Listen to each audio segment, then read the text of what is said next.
Hi there, welcome to my channel. Well, here's my portfolio. As you guys can see, we're at 246 currently. And so the market is still, currently right now trending down during after hours. And as you know, I've been selling calls on the Nasdaq. And so I was able to sell a call today on the Nasdaq that will expire on Friday. I didn't get much of a premium. It was quite difficult to get a high premium because of what happened this morning. The price was up here this morning. And if I would have sold a call immediately as soon as the market opened, then I would have got a pretty good premium. But I didn't, and I waited for all this to happen. And down here is where the premiums were at their lowest. So I didn't sell a call there. And so I waited until this peak here, and I was able to sell a call here on this peak. Of course, the Nasdaq rose higher, and up here, covered calls were more profitable up here. But I didn't wait that long because I didn't know what was going to happen. So I didn't get a very high premium. Plus, this premium or this call expires on Friday. And so let me show you guys this call that I sold today that expires on Friday. I got a $1.34, which once this expires, I should profit about $400, a little bit over $400 on this covered call. And so as the market moves down like it is right now, I don't know how much further down it's going to go. It may go down more, tomorrow may be different. It may go up. I don't know.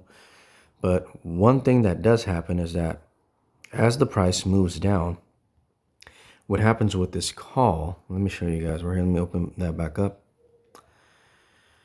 As you guys can see here, the total return on the call is positive, right? I'm up $39 on this call currently.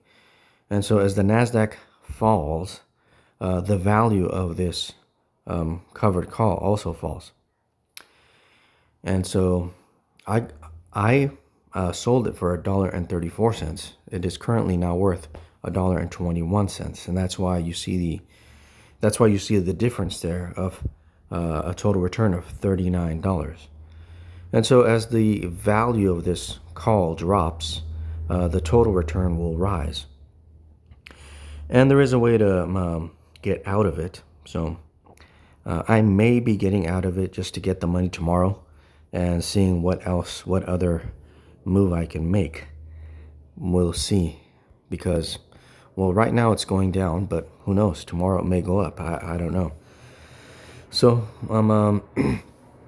that's what I'm going to be doing, and I'm going to just continue to dollar cost average in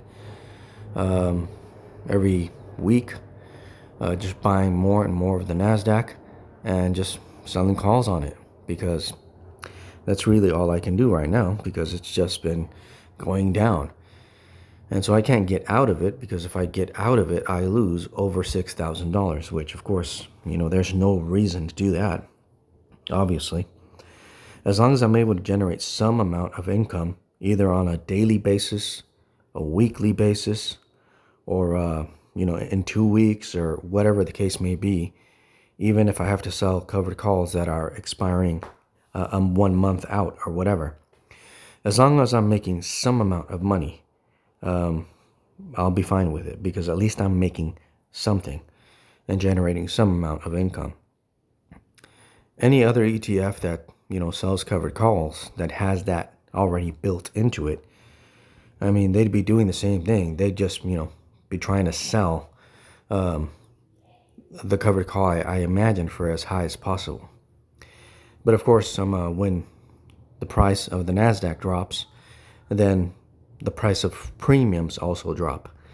And that's why something like, for example, QQQI or TDAC or any of those covered call ETFs, that's why when the market drops, they pay lower premiums on a monthly basis.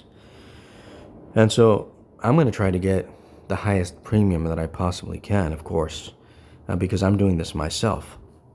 And so I'm always trying to look for the highest premium or closing a call to take the money now and see what happens tomorrow, or see what happens in an hour from now or whatnot. So I'm trying to generate as much premium as possible for myself.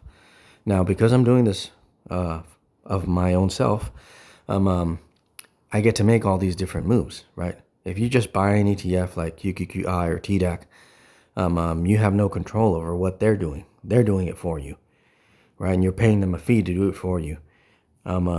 If you're able to do it yourself, I think you'd probably make more if you did it yourself. I've added up all the times I've sold calls just from when I started.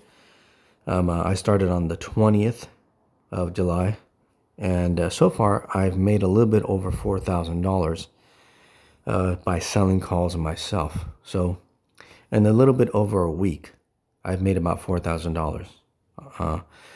And if I was just to own one of these ETFs like TDAC was the one I was thinking about, it wouldn't make me $4,000 in 1 week. That wouldn't happen. The only way for something like that to happen is for me to do it myself. And so we'll see what happens here moving forward.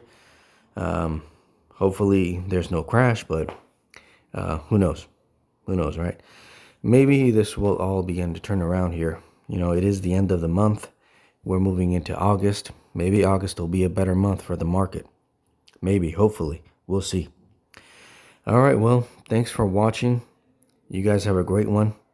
Please don't forget to like, share, and subscribe to my channel. I really would appreciate it. God bless. We'll see you in the next video. Bye.